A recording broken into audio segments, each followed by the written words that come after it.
Welcome back to another episode here on the First Call Ready podcast. Today's episode is a minisode, and on our minisodes, we talk about critical and major incidents, and we talk about it from the dispatcher's point of view.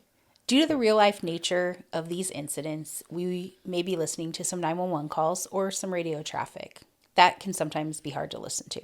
And because of that, we wanted to give this little disclaimer to remind you to be mindful of yourself as you tune into this episode. So today, I am going to present my critical incident to Megan. She does not know what incident I am going to be telling her. And so we're going to start off with just kind of a synopsis of the event overall. This is not deep diving research that we've done, but it is just an overview of what is reported to have happened. And it's a dispatcher's worst nightmare being surprised, so bear with us.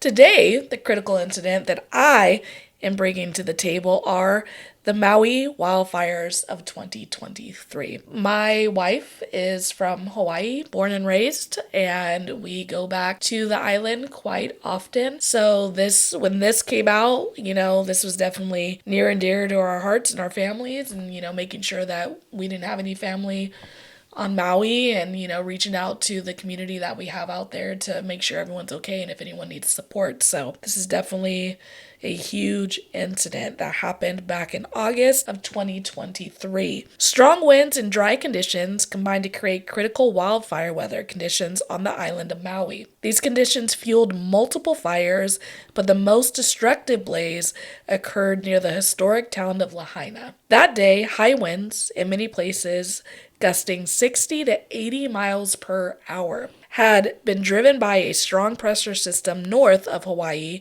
and by Hurricane Dora hundreds of miles to the south, which intensified wind flow across the island.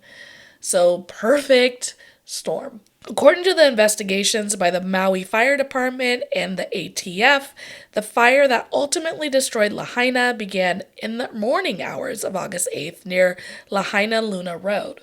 At 6:34 a.m., broken power lines damaged by the strong winds were re-energized and produced sparks that ignited dry, overgrown vegetation near a utility pole. Fire crews responded and believed that they had fully contained and extinguished that morning fire by the late morning. But that is not where the story ended.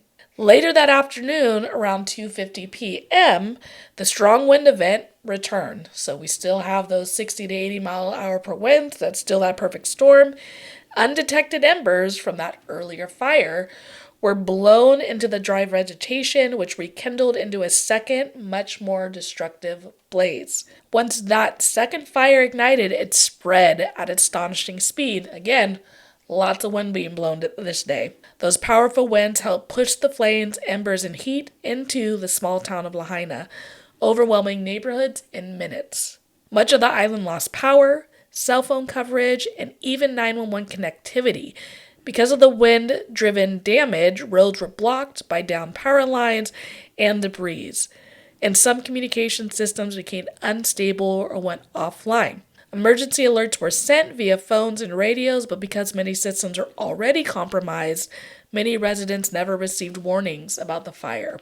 The Lahaina fire became one of the deadliest wildfires in U.S. history, more fatal than any wildfire in over a century. It leveled much of the historic downtown, destroyed thousands of structures, and claimed over 100 lives.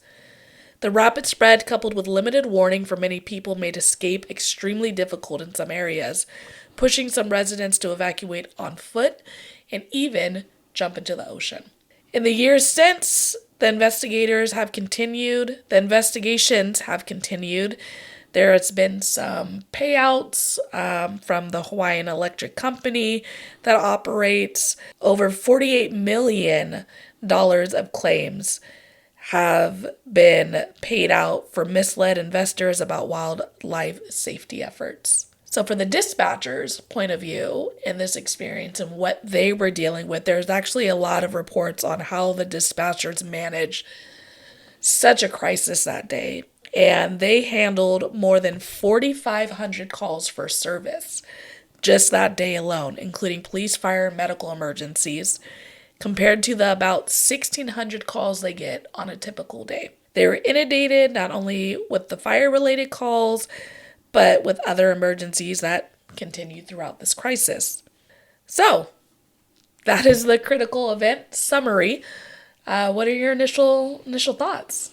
I will start with my heart goes out to everybody that was impacted by this, not just the first responders, obviously the community there. It was tragic to watch as, Maui's my favorite place to vacation. My family and I go there often. So it was definitely impactful in that way for us. But I really feel in something of this magnitude, one, shout out to the dispatchers for taking more than double the amount of calls they take in a day.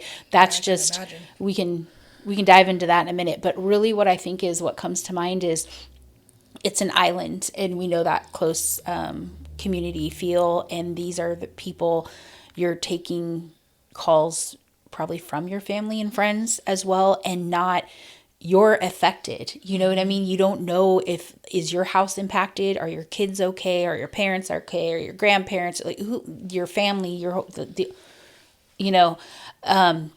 working through an emergency that you're enduring yourself, and you just don't know the impacts of that yet. And so I think that's really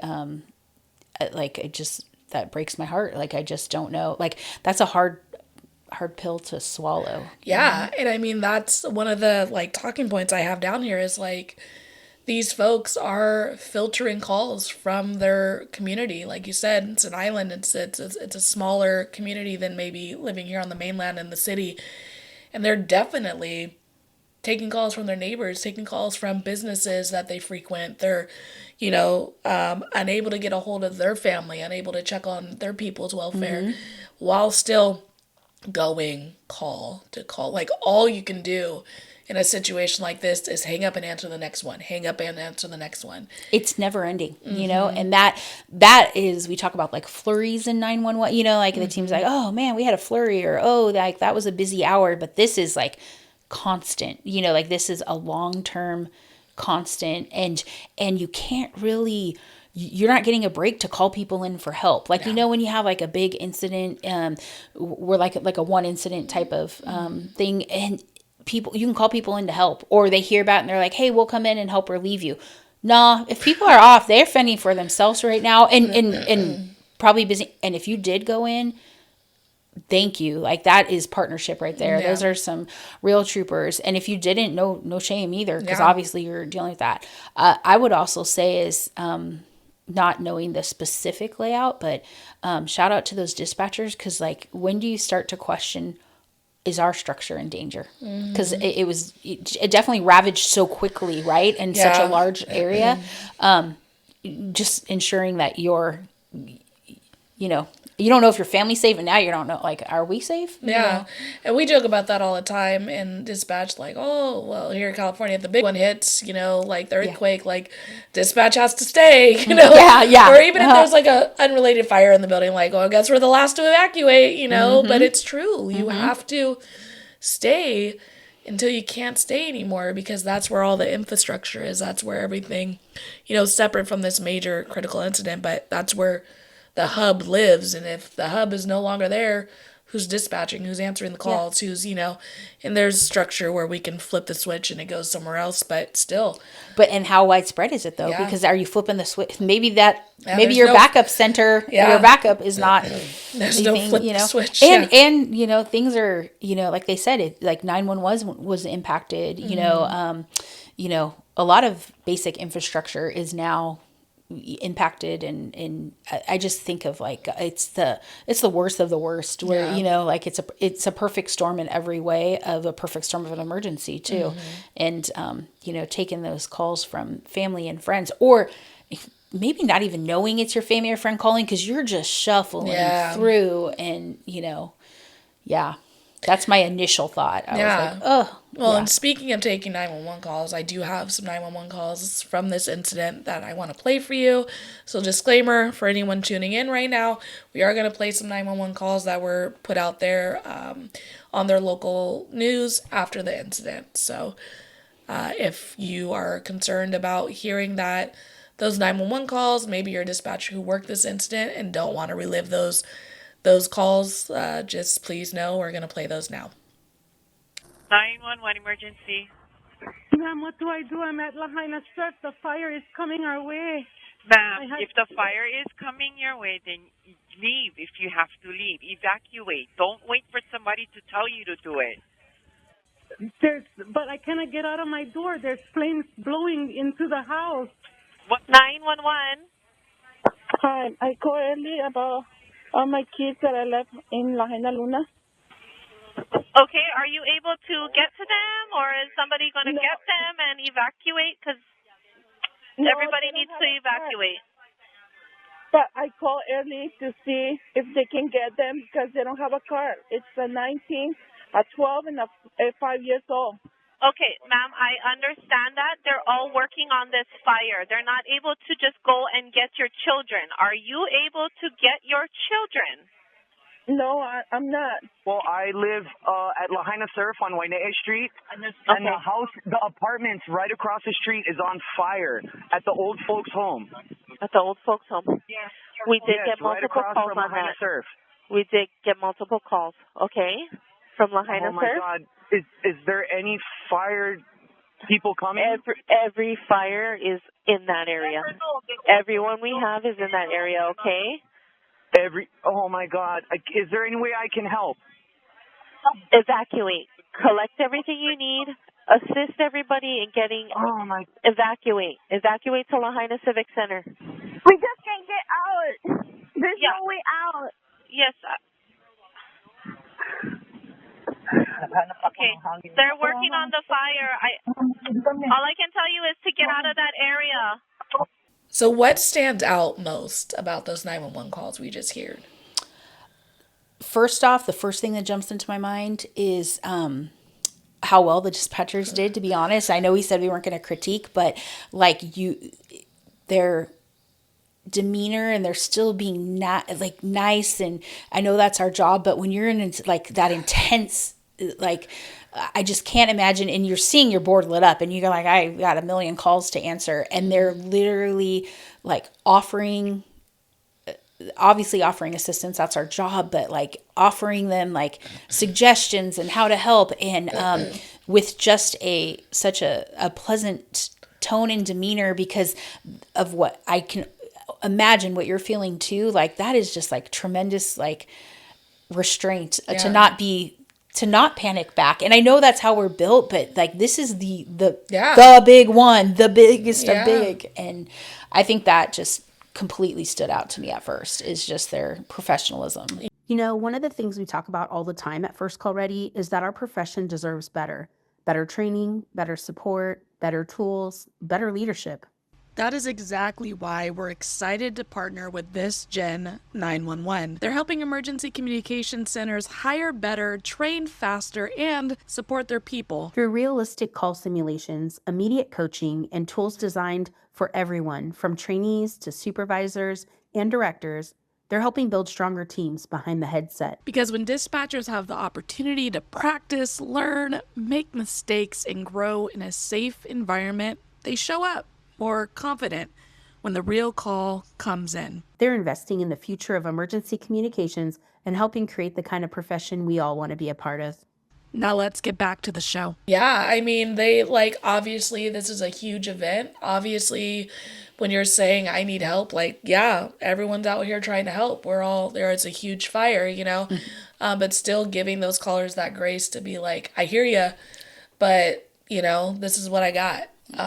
Which when you are dealing with a major incident, our resources are limited. This was obviously a huge event that was, sparked and created by many, many reasons. But when we just talk about major events, even on a smaller scale, most cities are one incident events. Mm-hmm. So if there a major fire breaks out on this side and then another major fire breaks out on that side, I got 10 trucks, 5 on 5, and then, I have another fire break out, then what? Mm-hmm. A lot of that, knowing that, I think goes down to the educational piece, is that you can't prepare for everything. Like, this was a freak of nature, perfect storm event that occurred.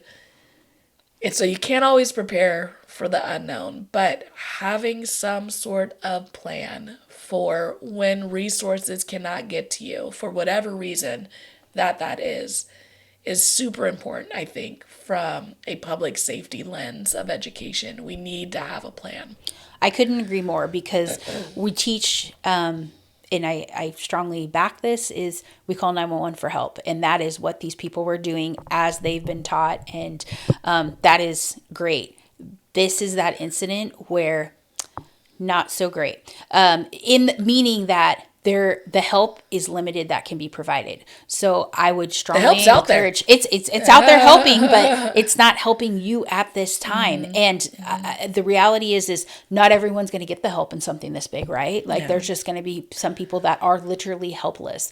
And that's where, to your point, is really encouraging people to have these conversations and think about what would you do in those scenarios, because if help can't get to you, they can't help. Yeah. And in this case, that was a lot of people's situation. Yeah, and talk about so traumatic for the dispatchers. I mean, our job is to send you help. You know, you call me, this thing happened, I'm sending help. So not being able to send help, I'm sure, not even with all the other factors that poured into this incident, just not the bare minimum of just not being able to send help. Like, I'm sure that weighed real heavy on these dispatchers. Absolutely. And I mean, like, just some of the clips that we heard, like, kind of like the cutting the lots and stuff like that, like, just empowering people. Like, you have to make decisions when safety is on the line and something of this magnitude, whether it's, you know, ramming your car through the gate or cutting the locks yourself, or, like, I get you're calling and saying someone needs to, but if they can't get there, like,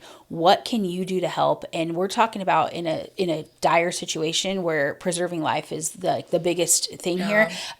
That's our goal, and that's always going to be our goal. But like you said, the traffic gridlock, you know, and I think things like that is, guess who's stuck in that? The fire trucks, the police officers, the ambulances, they're stuck in that as well. So sometimes it is abandon our safety of, if your fire's getting close to your car, don't be trapped in that little car. Like, sometimes we just have to mobilize and take things into our own hands. And I hate to encourage that, because I don't want to discourage people from calling 911 for help. But when you're working on something this large of a scale, you kind of have to abandon that thought process. Yeah. Well, I think we're also in a very answer and receive world. You know, 911 has been around for 60 years at this point, and we're still in our infancy, but we're trained that you call 911, help gets sent, I get help. But the reality is, technology fails, resources fail, like, we don't have enough, and we need to have an answer for when we don't have enough. One of my biggest things that I've learned with with the rains is I'd have citizens calling, like, my street's flooded. Someone come out and unplug my sewer. We all know those calls. Look, man, sometimes you got to put on your own boots and go out there with your own stick, because all of our trucks are out doing their best, you know. Sometimes you got to go out there and unplug your own little sewer drain, you know. Like, you have to sometimes, when you're faced with it, you know, you got to be your own help. We're better together. We kind of have to embrace that and work together. And to that point, I would also say is that's where community comes into play, right? Getting to know your neighbors. I know how that. We're all guilty of it. That falls on every dispatcher heavy. You know what I mean? You know, I often. There's successes with it. I can tell you my family's had successes with it. You know, I have an elderly mom that lives by herself, and she got to know her neighbors, and now they check on her. You know what I mean? They had a notification go out, and luckily I'm not far from my mom, but I'm not close. And they had to evacuate due to like a gas leak, and they were just like, hey, just making sure. Did you get out? Are you okay? And I like, thank you, neighbors. I appreciate that, because when I'm like a 30-minute drive from work, I might not get there. But in this case, these are the things that come into play where, you know, if you have an elderly member or you have kids that come home after school that don't have access to a car and aren't drivers, right? Yeah. Like, do you have neighbors that would be like, hey, we got 2 extra seats. Jump in, kids. We'll get you out. Because, mom and dad are at work. That happens, or aunt and uncle are at work, whoever. Yeah, I think we're definitely farther away from that like community space than we've been in the past. And I think you don't gotta be best friends with your neighbors. You're not inviting them over for Christmas or anything. They don't gotta be, at every cookout you have, but understanding even with the simple things, like this is a major event. This is, hopefully even if you didn't know your neighbor, hopefully they'd let you get in the whip. But for sure. But even like things simple as like noise complaints that come in when we're working. Great point. Hi, my neighbors are having a party, blah, blah, blah. The noise is really loud. Cool. Did you go talk to your neighbor? Well, no, I don't know them. Okay. Well, there's... Neither do we. But I'm sure they're not going to like that you just called the police to go tell them to be quiet. Like, no one likes when the police knocks on their door. But just speaking to that, like, don't got to be best friends with your neighbors, but having a way, knowing to be able to communicate, to be able to ask for help if need be, really, really important, I think, and in this day and age. And it goes a long way, to your point. Like, if you call them and say, like, hey, I'm trying to get some shut-eye, do you know what time you're going to wrap this up? Yeah. You give them an opportunity to say, like, we'll wrap it up within the half hour or something. Yeah. And, like, thank you for not calling the cops on me, neighbor. Yeah. Like, I mean... I don't know, but and more importantly, I'll come over there and get a plate, and then I'll get you another hour. Who knows? And if it's too late, they might deliver you some goods the next day and be like, "Hey, thanks for giving us." I mean, those little things go such a long way. But in a tragedy this big, this is where really community has to come together. Which I would say, like, Island Life is really good at that. So probably far more advanced than most, in my opinion, from the outside looking in. But this is something in these situations where those dispatchers are taking those calls and knowing there's not help. Like, what can you offer but advice, which oftentimes for dispatchers seems like common sense. So it's hard that they continue that professionalism instead of like, look, y'all are on your own. They could have easily been like, it's every person for themselves, run. And I mean, I really commend them for that. And, again, it's just the worst of the worst, like this situation. And I mean, it's a once in a career call, calls obviously, but it's like a once in a career incident. I mean, hopefully, it's not happened. Yeah. Knock on there's not another event like that in Maui, but it is one that it's going to stay with them. I mean, it's a huge critical event, and really understanding that lens from the dispatcher's point of view. So how many calls they filtered, how many people they couldn't send help to, how many people they guided into the ocean because there was nowhere else to go that was covered in flame. I mean, that was a toll. That was definitely a heavy day, and probably still hangs with them. I would also say, you kind of mentioned, I think when you were reading debriefing it, and this leans to it too, is the lack of warning and alerting and stuff. I think that, again, if I could push anything as an education piece, it would be, I would encourage people, if you're not signed up for alerts in your area or with your police department, look at what that is. There's several different platforms, and agencies all use different ones. So there's many out there. There's like nationwide alerting, obviously, as well. But I would say check out your police department's homepage. Most people reference it there on how you can sign up for alerts.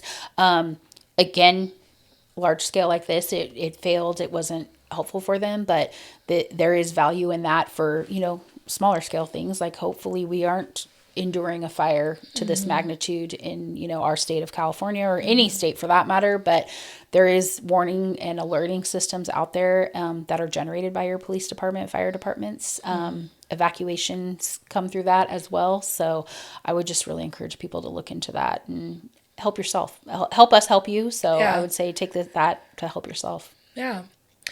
Well, one thing that I also do want to put out there as we bring this episode to a close, it's anyone who worked this event, anyone who was affected by this event, it's only been 3 years, so they're definitely still recovering. If not, if there's ever, if you've lost people, like, is there ever, a recovery point? But as far as like infrastructure, like, they're still rebuilding. They're still trying to put the pieces back together. So even 3 years later, we're still thinking of you folks, and, really props and kudos to the dispatchers who worked this event, the first responders who worked this event. You know, there's a level of teamwork that just happens when these things come together. And from what we were able to see, listen to, and learn, I mean, you guys did the best you could with a really, really crazy fluke situation. Can't even imagine. Yeah, all the right things happened, causing the wrong reaction, right? Another thing I want to poise, especially for folks who are visiting the islands, any island, is that when you go to the island, like, there's a lot of ways that you can reach out to the community and give back to the land while you're there visiting. And they appreciate that. So definitely, if you are making a trip to Maui, if you are doing that, any island really, to find a way to get back to the community, especially in a place like Lahaina, who is probably still recovering from these major events, because it's definitely needed. Definitely. And again, our love out to all the dispatchers and first responders that work the event, because it is once in a career, and we just hope that you're all doing well now. Really excited to continue to talk about these events and really like dive into the education piece behind it. Maybe give folks a little snapshot into what could be going on in the dispatcher side of these major events. So thank you guys for tuning in, and until next time, stay raspy. Stay ready.